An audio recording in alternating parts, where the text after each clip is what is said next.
नमस्कार, शाम के 7 बजने को हैं। आप देख रहे हैं आज तक। मैं हूं आपके साथ चित्रा त्रिपाठी। नई दिल्ली 2.0। जी हां, इसके जरिए दरअसल ये समझिए कि राजधानी दिल्ली को विश्व स्तरीय राजधानी बनाने की तैयारी हो चुकी है शुरू। आज की सबसे बड़ी खबर ये रही, सुप्रीम कोर्ट ने सेंट्रल विस्टा प्रोजेक्ट को हरी झंडी दे दी है, जिसके साथ ही नई संसद के निर्माण का रास्ता भी पूरी तरह से साफ हो गया है। लेकिन सियासत का सिलसिला अब तक थमा नहीं है। कैसे नई बिल्डिंग को लेकर सियासत जारी है, आपको बताएंगे। इसके अलावा बात करेंगे सुप्रीम कोर्ट के फैसले की भी। लेकिन शो की शुरुआत नई बिल्डिंग के साथ कि कैसे संसद भवन बदलने वाला है, कैसे पुरानी संसद से अलग और विशाल है नई संसद। एक एक करके आपको इस विशाल संसद के बारे में जानकारी दे देते हैं। फिलहाल ये जो तस्वीरें आपके सामने है, उसके जरिए आप समझिए कि जो नई संसद है वो कितनी विशाल रहने वाली है। और यहां पर आपको हम दिखा रहे हैं किस तरह से 888 सीटें होंगी नई संसद में। लोकसभा पूरी तरह से इसका चैम्बर बदल जाएगा। वैसे तो 543 सीटें ही हैं मौजूदा वक्त में, लेकिन नई संसद में 888 सीटें हो जाएंगी, जबकि एरिया बढ़ाकर 3015 कर दिया जाएगा। और ये अपने आप में काफी ज्यादा महत्वपूर्ण होगा, क्योंकि एक भव्य विशाल संसद भवन की लोकसभा आपको दिखाई देगी। अभी जो संसद भवन है, चूंकि उसका निर्माण 1921 में शुरू हुआ था, तकरीबन 6 साल उसको लगे थे। और यहां पर देखिए राज्यसभा आपको दिखा रहे हैं 384 सीटें राज्यसभा में नई संसद के भवन ये विस्तार किया गया है। 3220 वर्ग मीटर का एरिया होगा राज्यसभा का। और अंदर की स्थिति क्या होगी वो इन तस्वीरों के जरिए आप समझ सकते हैं कितना खूबसूरत ये भवन बनाया जाने वाला है। संयुक्त संसद अधिवेशन में सीटें बढ़कर हो जाएंगी 1272 लोग एक साथ नए संसद में विशाल हॉल में बैठ पाएंगे। और इस हॉल के जरिए जो भी संयुक्त अधिवेशन होता है, संयुक्त सत्र बुलाया जाता है, राष्ट्रपति का जो भी अभिभाषण होता है, उसमें तमाम लोग एक साथ मौजूद होंगे। और न सिर्फ एरिया को बहुत व्यापक बनाया जा रहा है, बल्कि सीटों की संख्या भी वहां पर कहीं ज्यादा बढ़ा दी जा रही है। इसके जरिए दरअसल कोरोना के काल में यह महसूस किया गया था कि नई जो मौजूदा संसद भवन है उसमें उतनी जगह है नहीं। और यहां पर हम आपको दिखा रहे हैं, देखिए 971 करोड़ की लागत लगी है। इसमें 21 महीने निर्माण का वक्त लगेगा जो नई संसद है उसके लिए, जबकि मौजूदा संसद 6 साल में तैयार हुआ था। नई संसद पेपरलेस होगी, जबकि पेपर पर मौजूदा संसद में काम होता था। 888 नई संसद की लोकसभा की सीटें, 543 मौजूदा संसद की लोकसभा की सीटें हैं जो स्क्रीन पर आप देख रहे हैं। नई संसद में राज्यसभा की सीटें 384, जबकि मौजूदा संसद में 245 राज्यसभा की सीटें हैं। त्रिभुजाकार जो आकार आप देख रहे हैं वो अब जो संसद बदलने वाली है, जबकि गोलाकार जो मौजूदा संसद है उसका ये यहां पर एक बार फिर से हम आपको डिजाइन कितनी बदल जाएगी इसको समझने की कोशिश कीजिए। जो मौजूदा संसद है, लगातार आप टीवी पर देख रहे होंगे बहुत सारे लोग जिनको आने का यहां पर मौका मिला होगा। मौजूदा संसद गोलाकार है, लेकिन अब उसकी आकृति को बदल दिया जा रहा है और नई संसद जो है वो त्रिभुजाकार है। बहुत ही बड़े लैंड पर नई संसद का निर्माण किया जा रहा है और इस डिजाइन के बदलने के साथ ही ये अपनी भव्यता से सभी को आकर्षित करेगा। मौजूदा संसद में कितने पैसे लगे थे? 83 लाख। हालांकि 1921 से 1926 के आसपास ये निर्माण कार्य चला था, लेकिन जो नई संसद है 971 करोड़ रुपए इसमें खर्च किए जाएंगे। और इसी को लेकर, इन पैसों को लेकर बार बार विपक्ष की ओर से सरकार के ऊपर सवाल भी खड़े किए जा रहे हैं कि मौजूदा कोरोना का वक्त था और तमाम दूसरी भी बातों को गिनाते हुए कि इतने पैसे खर्च करने की जरूरत क्या है। मौजूदा संसद के बनने में 6 साल खर्च हुए थे। नई संसद 21 महीने में ही बनकर तैयार हो जाएगी और अगले साल जब 75 साल होंगे आजादी के, तो उस दौरान एक भव्य और बहुत बड़ी संसद दुनिया के सामने होगी, जिसके जरिए हिंदुस्तान अपनी ताकत को दिखाने की कोशिश भी करेगा। मौजूदा संसद में पेपर पर काम होता है, क्योंकि अंग्रेजों के समय का जितना भी सिस्टम था वो चलता हुआ चला आ रहा है, लेकिन नई संसद पेपरलेस होगी। और इस बात को कोरोना के दौरान सबने काफी ज्यादा महसूस भी किया है। मौजूदा संसद में 543 लोकसभा की सीटें हैं, इतने सांसद भी होते हैं, लेकिन नई संसद में ये सबसे महत्वपूर्ण है, 888 सीटें होंगी। मौजूदा संसद में राज्यसभा की सीटें 245 हैं, जबकि नई संसद में 384 हो जाएंगी।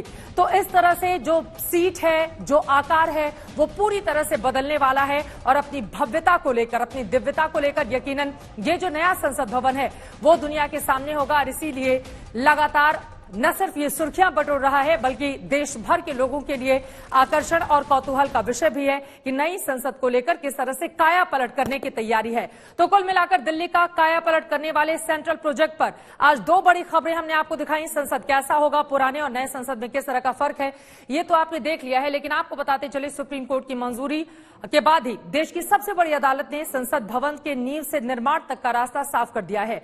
दूसरी बड़ी खबर, प्रोजेक्ट को लेकर कांग्रेस की तरफ से प्रधानमंत्री नरेंद्र मोदी पर सीधा हमला किया गया है। आज कांग्रेस के प्रवक्ता रणदीप सुरजेवाला ने नरेंद्र मोदी की तुलना दिल्ली के सन की सुल्तान मोहम्मद बिन तुगलक से की है।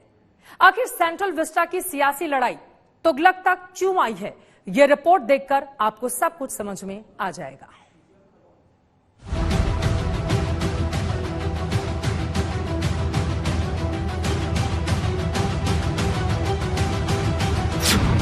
मोदी के ड्रीम प्रोजेक्ट की कानूनी बाधा दूर।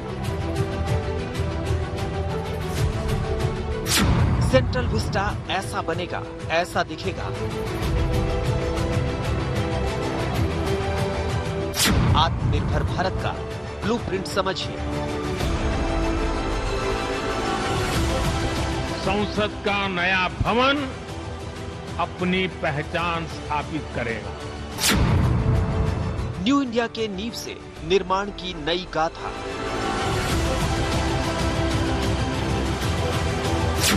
देखो दुनिया वालों, बदलते भारत की बुलंद तस्वीर। आने वाली पीढ़ियां नए भवन को देखकर गर्व करेगी कि ये स्वतंत्र भारत में बना है। नए संसद भवन पर आ गया सुप्रीम फैसला।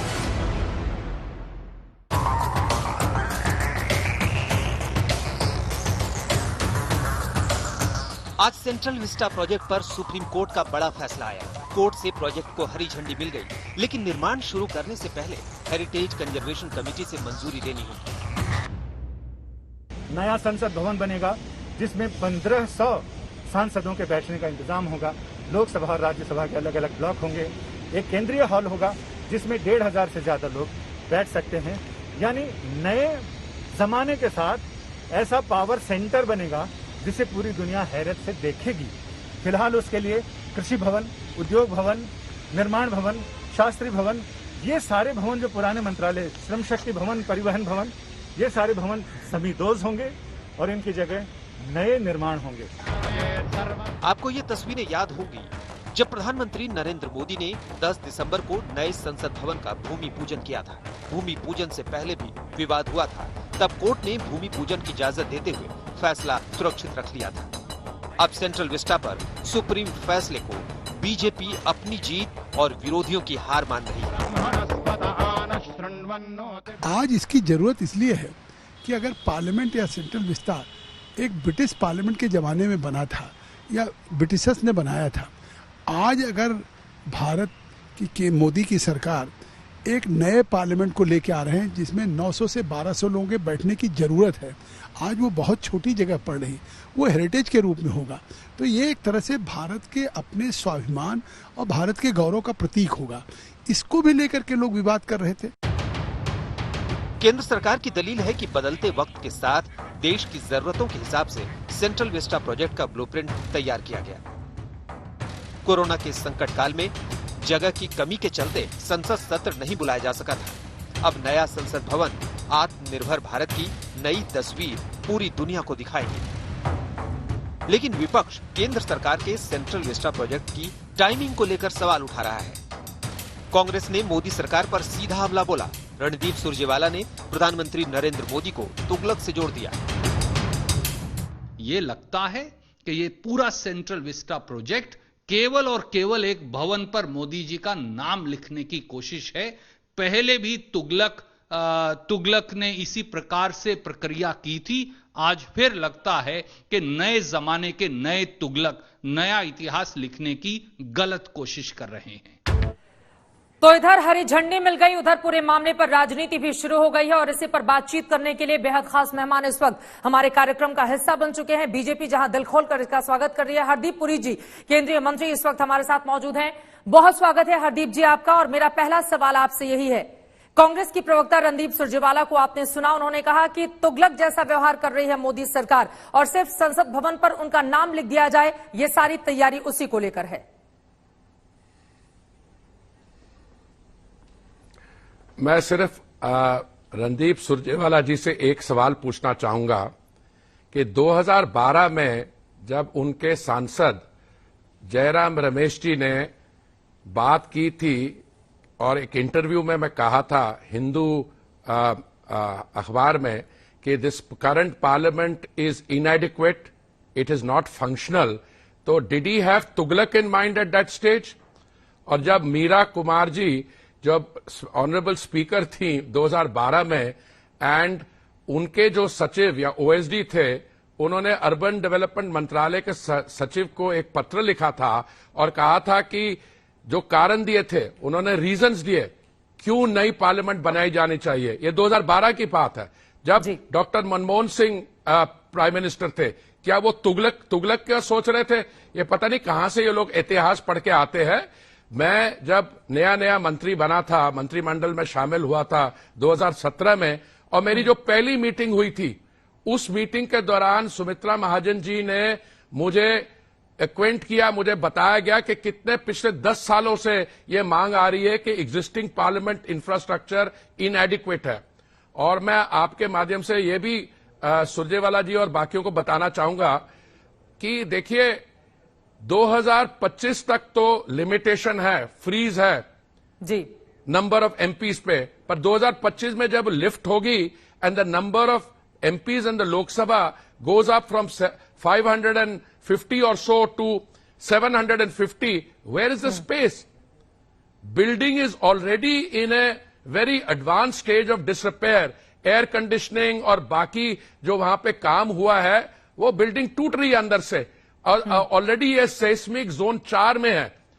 तो आपने जो डिमांड की थी कांग्रेस ने, हाँ ये दूसरी बात है कि आप बातें करते हैं, अपने प्रोजेक्ट्स को नहीं इंप्लीमेंट कर पाते हैं, और हमारा और कांग्रेस पार्टी का यही डिफरेंस है कि Modi ji is a leader who has a sense of commitment and he has a political bandwidth, और उन्होंने प्रोजेक्ट अप्रूव भी हो गया है। और 2022 जब हम 75th एनिवर्सरी अपनी सेलिब्रेट करेंगे वो सेशन विंटर का नई पार्लियामेंट बिल्डिंग में होगा। और इसको कांग्रेस पार्टी ने ऐसे कुछ शब्द इस्तेमाल में किए, वैनिटी। ये वैनिटी प्रोजेक्ट नहीं है, ये पोस्टेरिटी का प्रोजेक्ट है। मोदी जी जो डेमोक्रेटिकली इलेक्टेड गवर्नमेंट बनाई उन्होंने 2014 में और अगेन 2019 में, ये जो कांग्रेस पार्टी कहती है अब एग्जिस्टिंग बिल्डिंग में रहे, जो ब्रिटिश कॉलोनियल डोमिनेशन के टाइम की बिल्डिंग है, वो उसकी जगह न्यू इंडिया की जो आत्मनिर्भर एस्पिरेशंस हैं, ये नई बिल्डिंग उसको रिप्रेजेंट करेगी। आपने कहा कि 2022 का विंटर सेशन नई बिल्डिंग में ही होगा, इतने कम वक्त में बनकर तैयार हो जाएगा, उसको लेकर क्या है तैयारियां आपकी?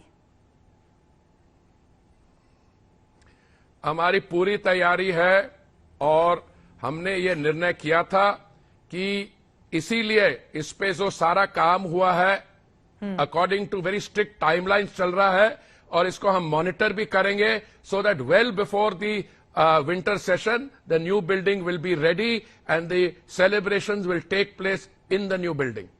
भूमि पूजन होने के बाद निर्माण कार्य की शुरुआत कब से होगी?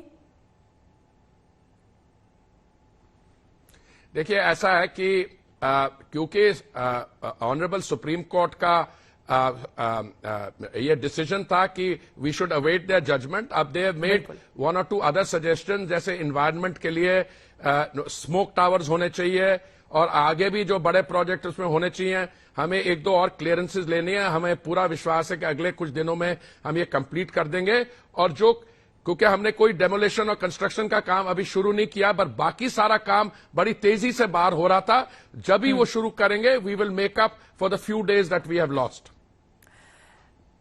यकीनन ये जो कदम है भारत सरकार के, वो आत्मनिर्भर भारत की ओर एक बड़ा कदम है। जो बातें बार बार आप लोगों की ओर से कही भी जा रही हैं और दुनिया देखे भी कि हिंदुस्तान की आजादी के बाद जो नया संसद भवन बना वो कैसा है। लेकिन ये जो मौजूदा टाइमिंग है उसको लेकर भी विपक्ष की ओर से लगातार तीखे सवाल दागे जा रहे हैं, क्योंकि एक तरफ कोरोना, दूसरी तरफ नौकरियां गई, किसान यहां पर धरने पर बैठे हुए हैं। इन सब के बीच इसको लेकर इतनी जल्दबाजी आखिर सरकार क्यों दिखा रही है?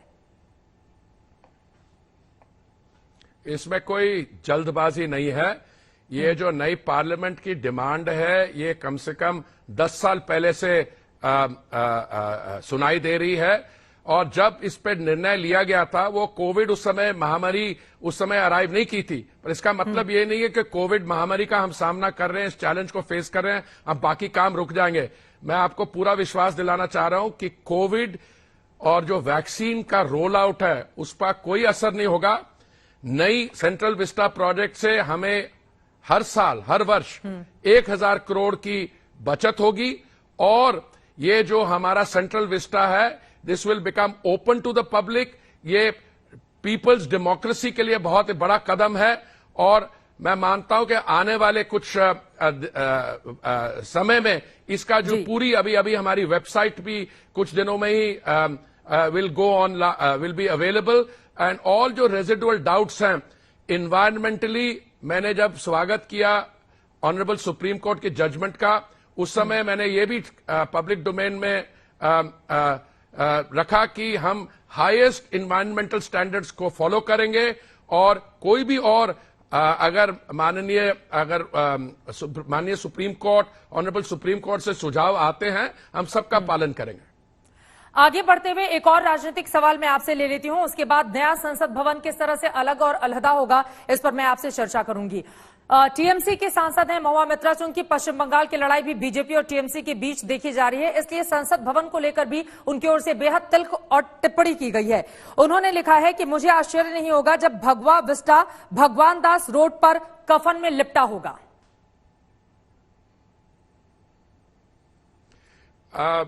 देखिए मुझे पता नहीं कब उन्होंने ये स्टेटमेंट किया और कैसे किया। I don't want to dignify this with a comment. ठीक है, अब आगे बढ़ते हुए मैं आपसे जान लेती हूं, चूंकि बार बार कहा जा रहा है कि 100 साल हो चुके हैं पुराने संसद भवन को, मौजूदा वक्त की मांग के लिहाज से इस नए संसद भवन का निर्माण कराया जा रहा है और खुद कांग्रेस पार्टी के कई सांसदों की ओर से भी इस तरह की बातें कही गई थी, लेकिन चूंकि मोदी सरकार इसको लेकर आगे बढ़ रही है इस वजह से कांग्रेस पार्टी को दिक्कत हो रही है। अब हमारे दर्शकों को आप बताइए कि राजधानी दिल्ली में वो कौन कौन से हिस्से होंगे खासतौर से संसद भवन के आसपास। आपने कहा कि तमाम ऐसी बिल्डिंग होगी जिसको गिराया जाएगा और भी कई अहम जानकारी दी, तो इसको लेकर और विस्तार से हमारे दर्शकों को क्या बताना चाहेंगे? पुरानी संसद में नई संसद में सबसे बड़ा फर्क क्या रहने वाला है? पहले तो मैं आपको मैं ये सबमिट कर दूं कि ये जो विरोध की बात की जा रही है ये कोई सोच समझ के साथ नहीं की जा रही।